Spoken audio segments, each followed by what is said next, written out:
Semaine 2, jour 2. Bonjour et bienvenue à Dieu au quotidien, notre série d'études méditatives sur la lettre de Paul aux Philippiens. Aujourd'hui, nous examinerons ensemble les versets 5 à 11 du 2e chapitre. Vous vous souvenez sans doute qu'hier, nous nous sommes demandé comment nous pouvons mettre au service de Dieu les capacités, les dons, tout ce potentiel qu'il nous a donné, qu'il a mis à notre disposition pour que nous puissions le faire fructifier et jouir de la joie qui en découle. Nous avons vu le rôle que joue l'humilité sur laquelle reposent toutes nos actions envers les autres.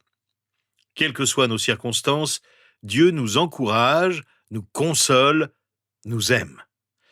Mais nos actions doivent être fondées sur l'humilité. Pour accomplir l'œuvre que Dieu nous confie, nous considérons les autres comme plus importants que nous et nous comptons sur la puissance de l'Esprit Saint pour suivre l'exemple de Jésus-Christ, notre modèle parfait. Au verset 5 à 11 de notre chapitre, l'apôtre Paul nous dit comment Jésus est devenu ce modèle et nous invite à adopter à notre tour l'attitude de Jésus en réponse à l'œuvre qu'il a accomplie pour nous. Lisons ensemble ce passage remarquable. Que votre attitude soit identique à celle de Jésus-Christ.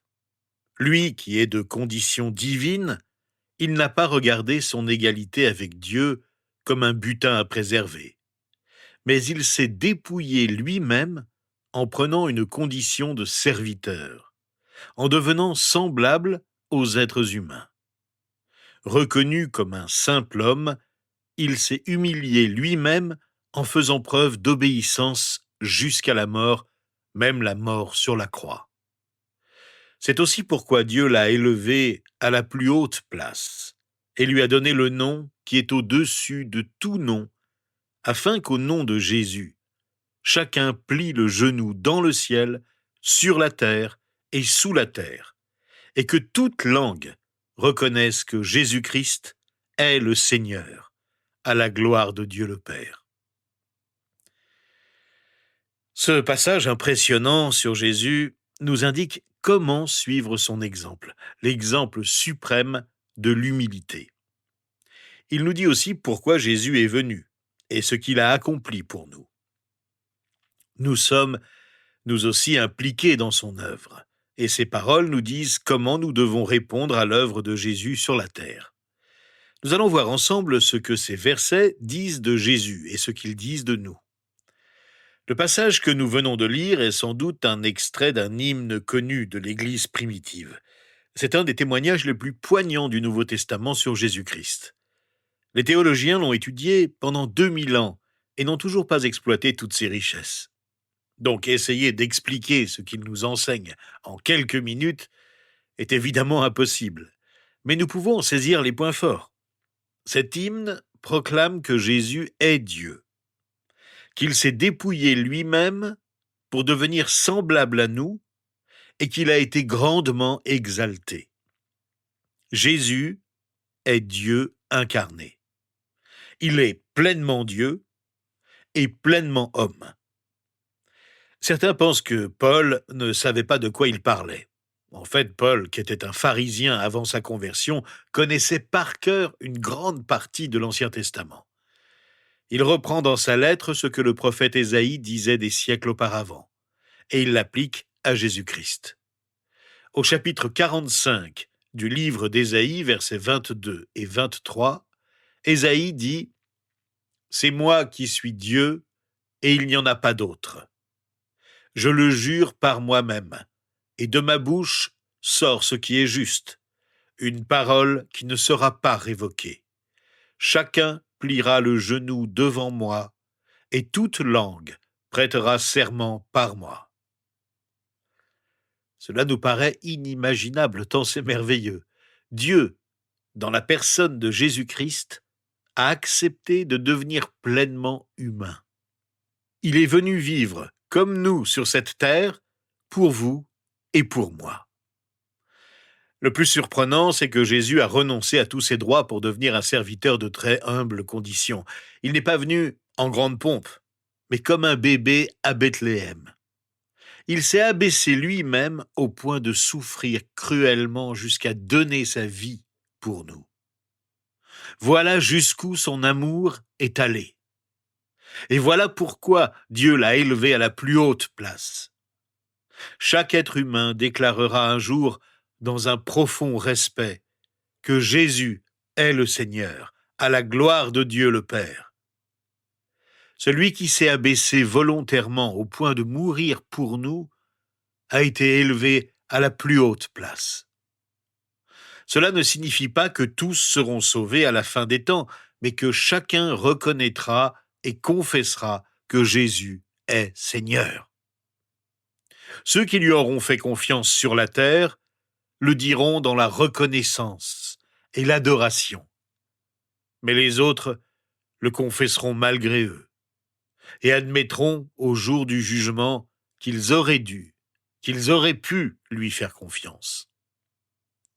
Tout genou fléchira, les êtres humains comme les êtres célestes, les démons comme Satan, tout genou fléchira. Pourquoi Paul rappelle-t-il tout cela aux chrétiens de Philippe, qui ont tous accepté l'Évangile et ont la foi? Il donne la réponse dès le verset 5 de notre chapitre. Que votre attitude soit identique à celle de Jésus-Christ. Croire au message de l'Évangile, croire en Dieu et en Jésus-Christ ne suffit pas. C'est l'apôtre Jacques qui dit dans sa lettre « Tu crois qu'il y a un seul Dieu ? Tu fais bien. Les démons aussi le croient et ils tremblent. » Comment pouvons-nous adopter l'attitude de Jésus? Dans l'Évangile de Matthieu, au chapitre 11, verset 29, Jésus dit « Acceptez mes exigences et laissez-vous instruire par moi, car je suis doux et humble de cœur, et vous trouverez le repos pour votre âme.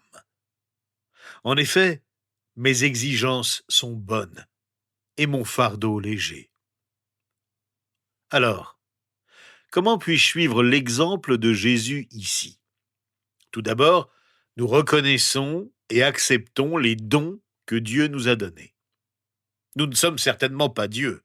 Pour Jésus, cela voulait dire qu'il reconnaissait qu'il était Dieu. Nous ne sommes pas Dieu, mais nous avons reçu des dons de sa part. Et tout comme l'humilité pour Jésus ne signifiait pas qu'il prétendait ne pas être Dieu, l'humilité pour nous ne signifie pas que nous prétendons que nous n'avons pas de dons. Non seulement nous reconnaissons les dons que Dieu nous a donnés, mais nous apprécions le fait que Dieu nous les ait donnés. Gardons cela en perspective. En même temps, n'agissons pas comme si nous étions en quelque sorte le don de Dieu au monde. Non, Dieu nous a donné des dons pour que nous les mettions au service des autres. J'ai toujours aimé l'histoire de George Washington Carver, ce scientifique noir américain chrétien qui a développé entre autres des centaines de produits utiles à partir de l'arachide. Il avait l'habitude de dire « Quand j'étais jeune, j'ai dit à Dieu, « Dieu, dis-moi le mystère de l'univers. » Et Dieu m'a répondu « Cette connaissance est réservée à moi seul. » Alors j'ai répondu « Eh bien Dieu, révèle-moi le mystère de la cacahuète. » Et Dieu m'a dit « Eh bien Georges, voilà qui est plus à ta taille. Garde les choses en perspective. » Nous reconnaissons humblement que Dieu nous a comblés de dons. Ensuite, nous faisons la deuxième chose que Jésus a faite. Nous choisissons de servir. Nous acceptons ces dons et nous décidons de les utiliser pour servir. La Bible dit que Jésus a pris la nature même d'un serviteur, et il l'a fait pour être un exemple pour nous. En fait, l'idée ici est que Jésus s'est vidé de lui-même. Il n'a pas saisi ce qui lui revenait de droit, mais il a choisi de servir. Il s'est humilié, il a décidé d'obéir, il s'est vidé de lui-même. Il s'est humilié pour devenir obéissant jusqu'à la mort. Se vider de soi-même, d'une certaine manière, c'est renoncer à ses droits. Jésus a renoncé à ses droits en tant que Dieu. Il aurait pu rester au ciel, mais il a choisi de venir sur terre et de donner sa vie pour nous. Voilà l'exemple que nous devons suivre. Voilà l'attitude que nous devons adopter. C'est peut-être pour nous difficile à comprendre et à accepter, Nous n'aimons pas céder nos droits, nous sommes habitués à défendre les droits de l'homme.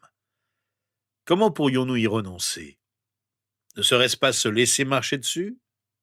Devrions-nous abandonner notre identité? Pas du tout. Renoncer à nos droits, c'est faire ce que Jésus a fait. Il a abandonné ce qui lui était dû.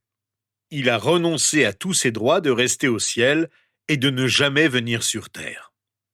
L'humilité signifie qu'il y a quelque chose que nous devons abandonner.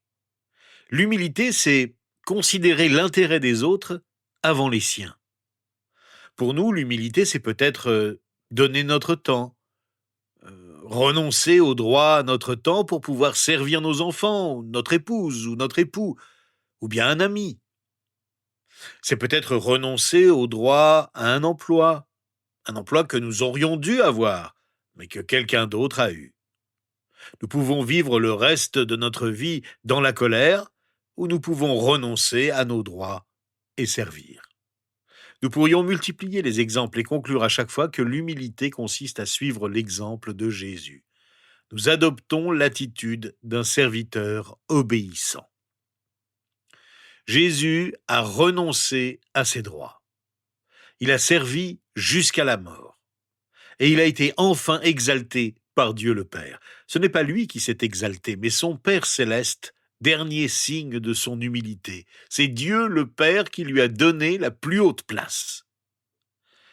Adopter l'attitude de Jésus, c'est accepter les dons que Dieu nous a offerts. C'est renoncer à ses droits et servir dans l'humilité, mais c'est aussi être exalté. Nous ne sommes pas Dieu. Aucun genou ne fléchira devant nous, et toute langue ne confessera pas notre nom. Et pourtant, à 4 reprises au cours de son ministère, Jésus a dit que celui qui s'élève sera humilié, mais que celui qui s'abaisse sera exalté. En fin de compte, ceux qui choisissent de servir sont ceux qui vont jouir de la plus grande joie, de la plus grande influence dans ce monde, et aussi des plus grandes récompenses au ciel, ainsi que du plus grand honneur que Dieu le Père leur accordera. Celui qui vit et sert dans l'humilité sera exalté, non pas comme le monde exalte les gens qui réussissent par l'argent, le prestige et le pouvoir, mais comme Jésus a été exalté pour l'éternité. Les chrétiens fidèles seront élevés jusqu'au ciel pour vivre dans la présence éternelle de Dieu le Père, Dieu le Fils et Dieu le Saint-Esprit.